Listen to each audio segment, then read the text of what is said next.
Today on the Andrew Cooperrider Show, we're going to focus on one specific story happening today. Andy Beshear signing an executive order in order to ban conversion therapy. I'll go over why this shreds separation of powers. Meanwhile, it's actually very dangerous, awful overreach, of course, but it's literally, in my opinion, going to result in killing our kids and killing adults even. And it will just continue to add to the rising suicide rates.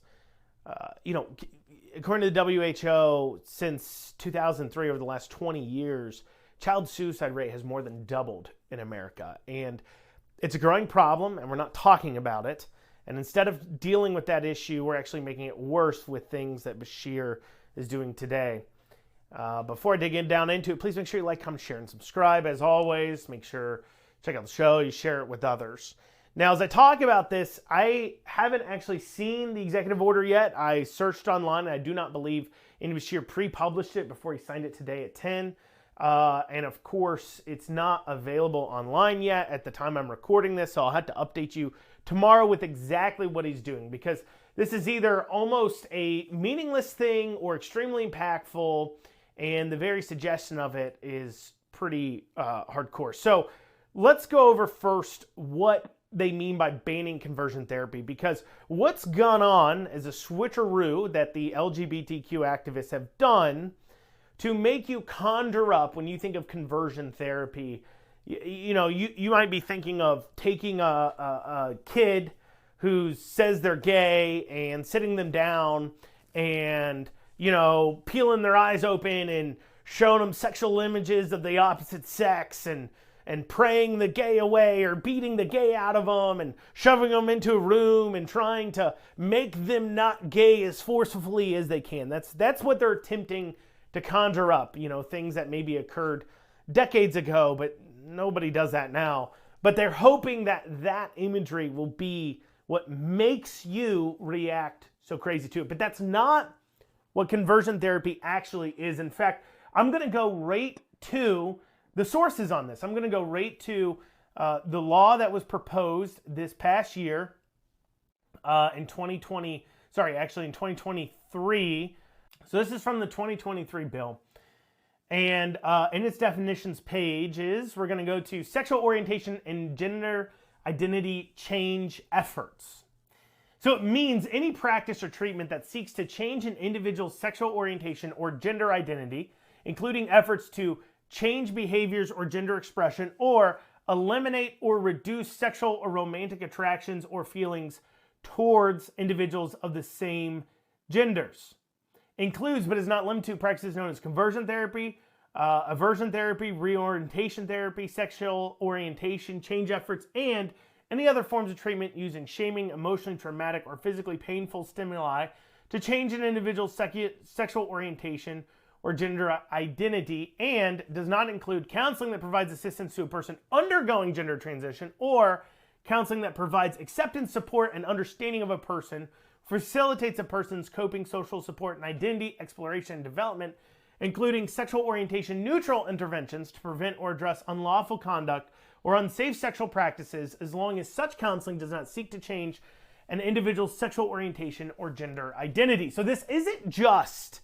Let's rephrase this too, because it's not just about gay either. This is also about being trans, being transgender, okay? So what they're saying by no other term is that, let's go with the most modest example, okay? And so let's say, and I've used this example before on the show for those who've listened to the show, and there's a few studies done on this that are very interesting, where it talks about the prevalence of one member of an identical twins being either gay or trans. In this case, we're just going to stick with gay, because the trans thing, we've got a whole different argument we can make here that is even more obvious. But what this bill would seek to eliminate, to do, as I understand it, and would certainly make any mental health providers uncomfortable, would be to treat things like a a sexual orientation to be a symptom of a greater issue. So somebody comes in and says, oh, I'm gay, and then lists off all these other litany of issues that they have. For an example, let's say a woman comes in and says she's gay. but she never had a good relationship with her father. Or a man comes in and says he's gay, but maybe he was raised by a single mom and, they never had and saw a loving relationship between a man and a woman, and all he had was friends growing up that were nice to him, guys, and so that's the only place where he ever found any kind of acceptance or quote-unquote love, even if it was more friendly love and not romantic love, and he's confused that, and so he believes he's gay right now. So let's say somebody comes in with that.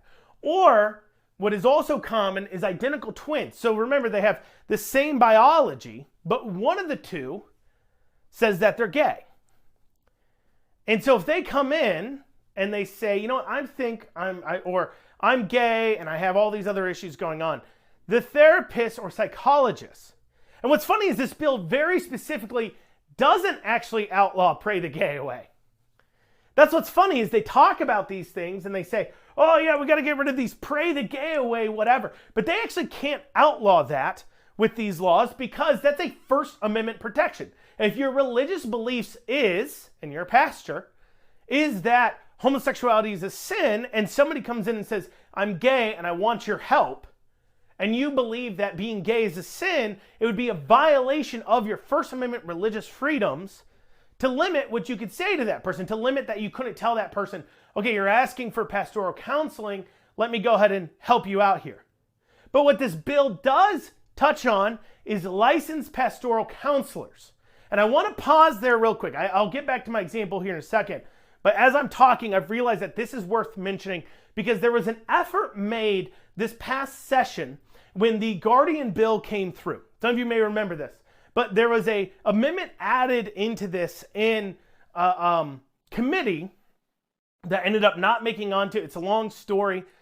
Doesn't matter as much. I covered it at the time. But what's important here is that there's an amendment added onto it to add pastoral counselors onto the trauma response team. So the bill created the Guardians, which is the temporary kind of school SROs, resource officers that can be ex-military or ex-police in order to volunteer and keep the school safe until a school resource officer could be hired.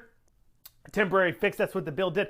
But the bill also had these trauma response teams where if somebody was going through some sort of mental anguish or trauma, the school had a team to respond to it in order to help with their quote-unquote mental health needs. And there's an amendment filed in committee to add pastoral counselors onto that response team. And the reason why I take issue, this is a great example, why I take issue with these kinds of efforts is because you're introducing somebody that can claim to be an authority on your religion. So if you're a Christian household, Christian child, and there's a pastoral counselor who's a Christian on the response team to the trauma, well, they have to be a licensed pastoral counselor. And I bring that up because in this bill in 2023, the people that this applies to, the banning of conversion therapy in this bill applies to licensed therapists, psychologists, but it also applies to licensed pastoral counselors. So the people who were exempt from this were pastoral counselors that weren't licensed, because you don't have to be a pastor and counsel people. But I just want to keep that in mind because, the people who are proposing that bill, voting for that bill, pushing that bill forward, good people, good religious liberty sounded Republican representatives that I know mean well by doing it. But this was a point I brought up at the time because when you start licensing something, you can regulate it. And that goes into how they're going to pull this off. And I'll get to that in a second because I want to return to my example. Went down that rabbit hole there. But I want to return to that example I was giving. So you have two, identical twins showing up or one of them shows up in counseling, says they're gay, the other one's straight. Now it's hard to claim that they were born gay when they have identical DNA to their brother or sister that is not gay. So that's hard to claim. And so what you find too as well, and this kind of points to my point, is there's a large amount of transgender people identifying as transgender in identical twin situations as well. And it has a lot to do with and they believe finding your own identity. And that makes sense. Where if you are an identical twin and you're trying to differentiate yourself, which is a human psychological need, from your brother or sister, it makes sense when you think about it that you might say, you know what, okay, I'll be gay, and then that makes me separate from them. And so we don't even need to get into a debate over whether or not people are born gay or not. All we need to accept here is that it is possible for somebody to think that they are gay and they not be gay. Or somebody to think that they're trans and not be trans. Well, like I said, we'll get to that argument. But just for the gay side of things, the conversion therapy, because a lot of times they'll talk about the gay thing. They won't talk about the trans thing either, which is even more dangerous. But just the gay thing. So you've already now limited licensed mental health providers from being able to treat what very likely in some situations is a symptom. As I said, all you have to accept, you don't have to think it's all the time, you can think it's some of the time, you can think it's 1% of the time. But all you have to accept is that somebody can come into a therapist, say that they're gay, and them not actually be gay, but rather it be a symptom of a larger psychological issue going on.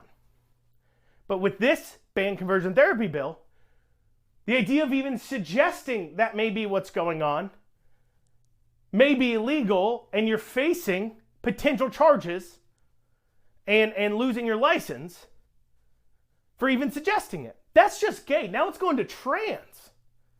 Let's think about this for a second, okay? Here's a basic argument for you. So I use that argument to say if you think even 1% of the time.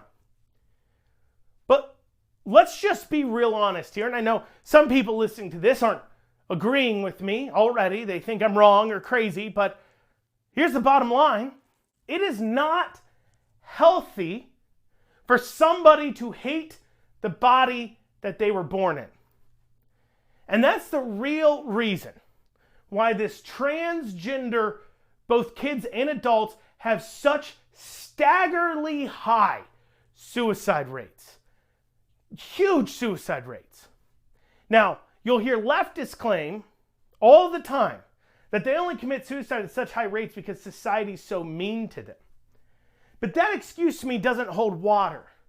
Because if we look here in America, who is the most put upon, held down, subjugated individuals in American history?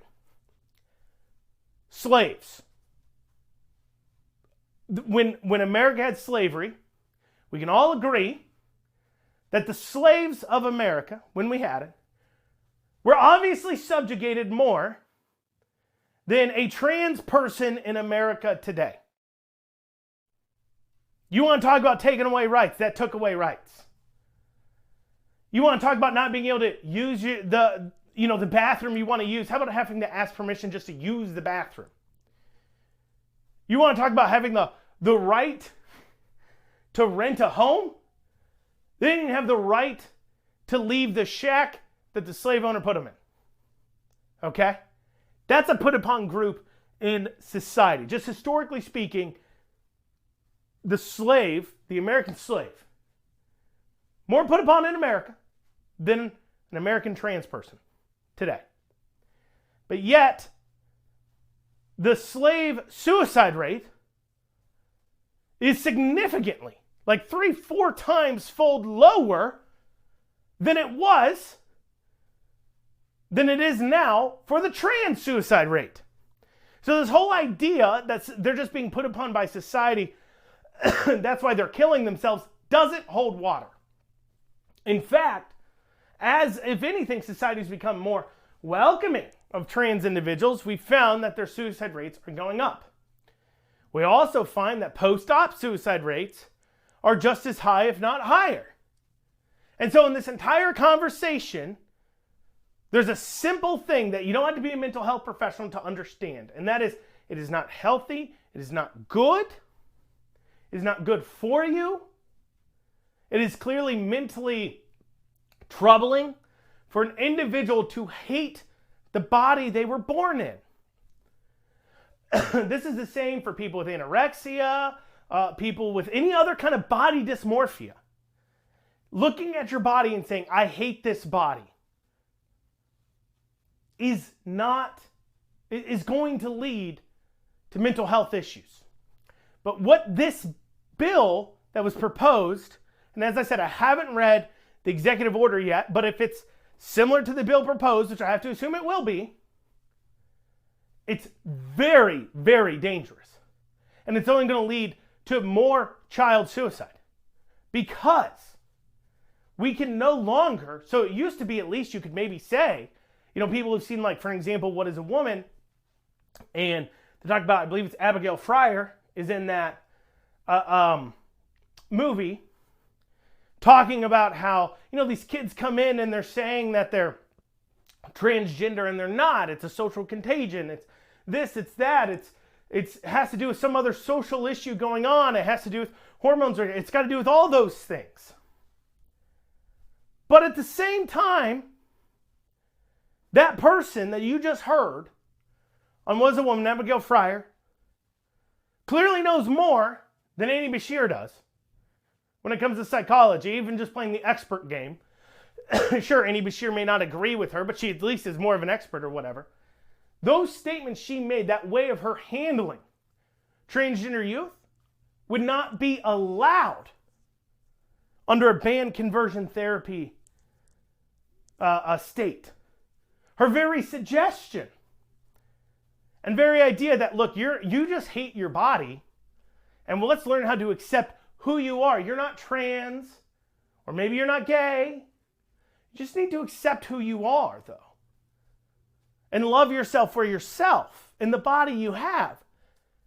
Beshear just outlawed, with the executive order, like I said, I got to read exactly what it says, but if it's anything like this law, he just outlawed the ability to say that.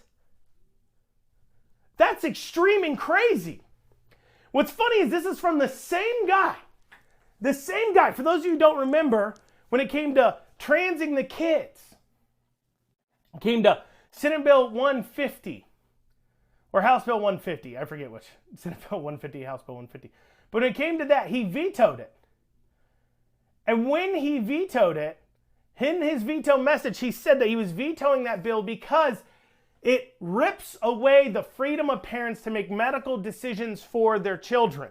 And then here he is, banning the ability for parents to make medical decisions for their children, mental health decisions, to take them to a therapist that treats them the way that they would like the child to be treated in the mental health game. In the same way, he claims that, this bill about,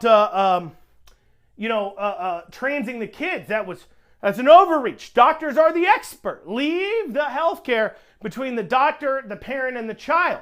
But when it comes to therapy, well, hold on here. Let's back up here.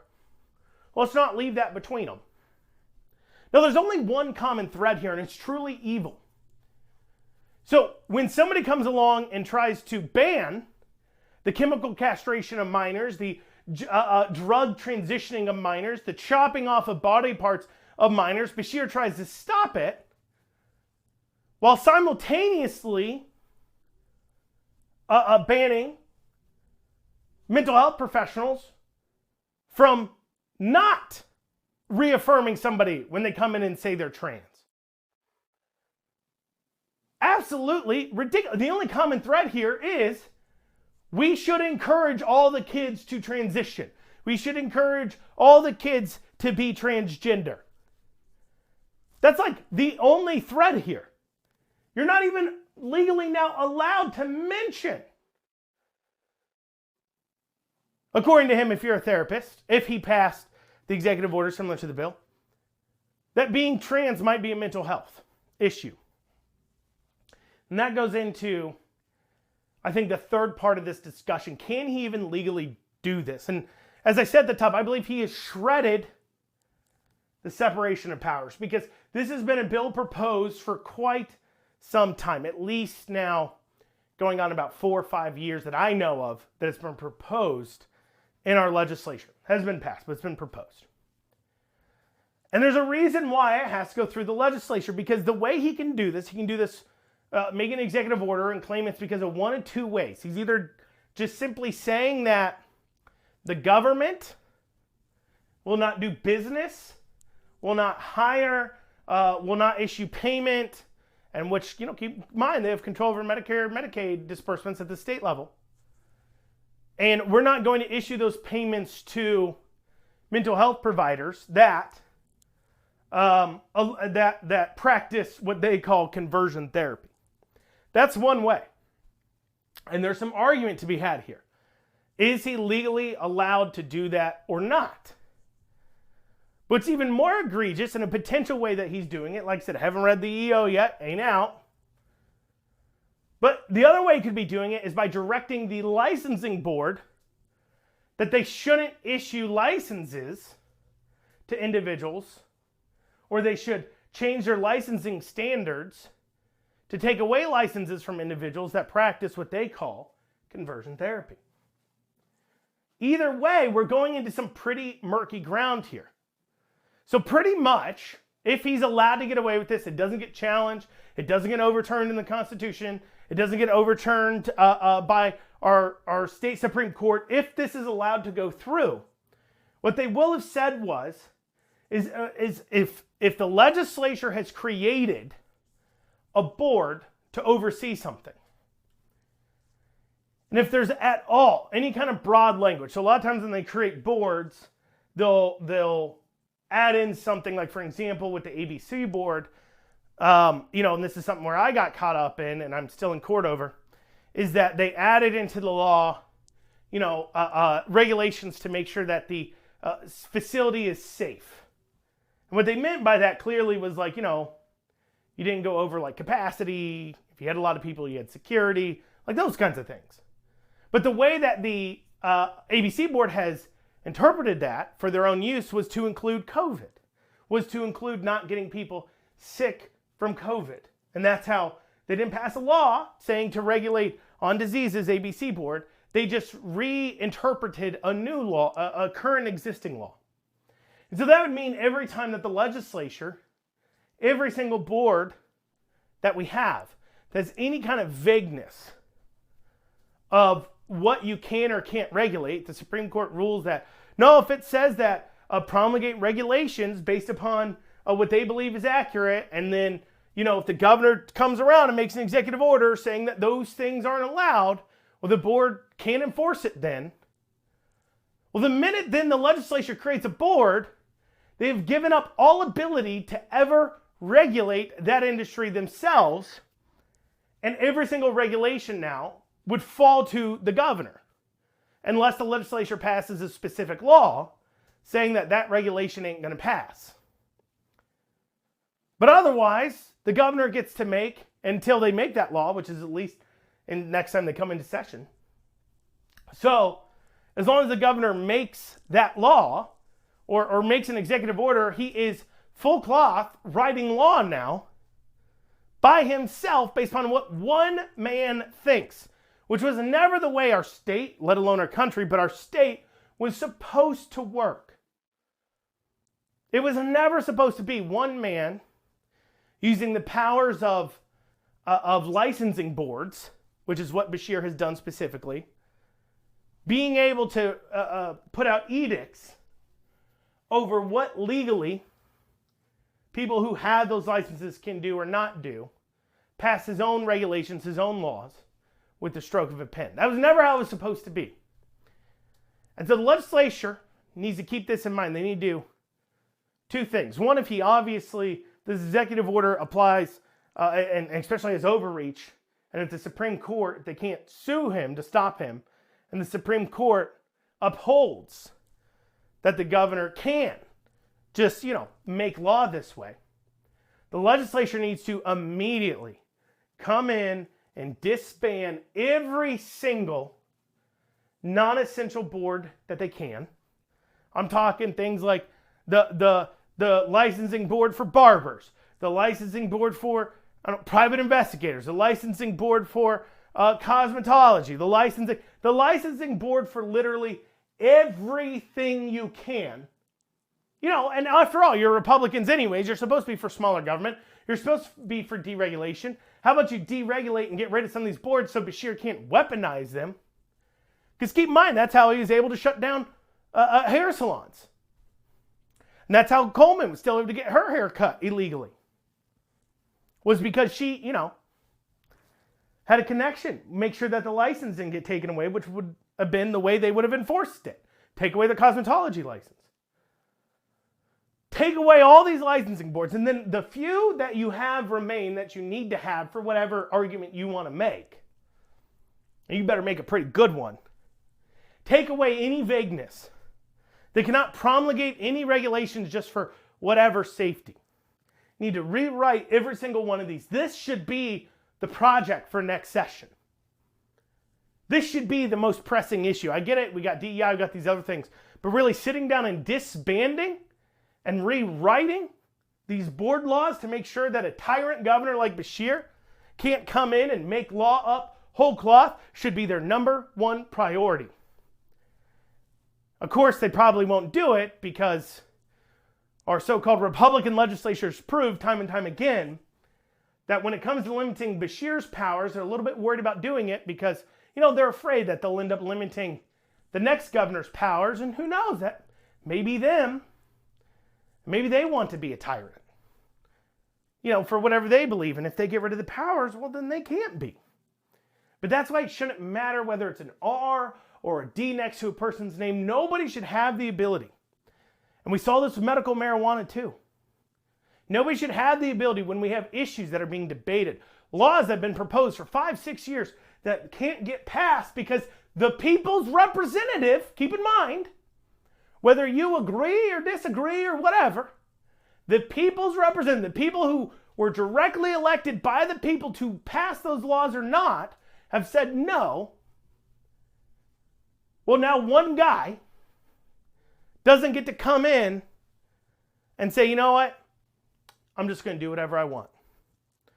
Well, y'all, that's what we got time for today on the Andrew Cooperrider Show.